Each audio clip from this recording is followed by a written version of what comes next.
Cette semaine, on a vu une salve de patrons sortir du bois et prendre la parole. C'est pas si courant, parce que d'habitude, quand même, ils sont plutôt discrets. Là, clairement, on a eu un enchaînement avec le patron d'LVMH, le patron de Michelin, il y en a eu beaucoup, mais aussi à la CPME, chez les plus petites entreprises, expliquer à quel point aujourd'hui la situation politique était délétère pour leur activité.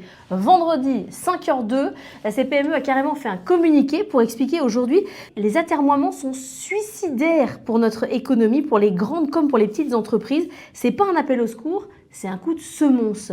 C'est quand même assez virulent, c'est pour dire à quel point il y a de l'inquiétude. Il y a de l'inquiétude sur les carnets de commandes, il y a de l'inquiétude sur la hausse du chômage. On a eu quand même 110 000 chômeurs en plus au dernier trimestre, c'est beaucoup, ça s'accélère. Les prévisions ne sont pas bonnes pour la suite de l'année. On a eu la prévision de croissance, on voit que ça ralentit en fin d'année. Tous les voyants sont au rouge et on a l'impression que la classe politique discute d'autres choses. Je pense que c'est encore possible de ne pas avoir de budget, que c'est possible de laisser les entreprises dans l'incertitude fiscale. Qu'est-ce qui se passe en face? Il n'y a plus d'investissement, il n'y a pas d'embauche, il y a des attentes et on a des entreprises qui clairement sont en difficulté. On est sur un cri d'alarme. Alors il y a ceux qui disent on pourrait partir à l'étranger, il y a ceux qui disent je ne peux pas partir à l'étranger, c'est pas le sujet, je vais tout simplement fermer. Mais en tout cas, l'inquiétude est très nette chez les chefs d'entreprise.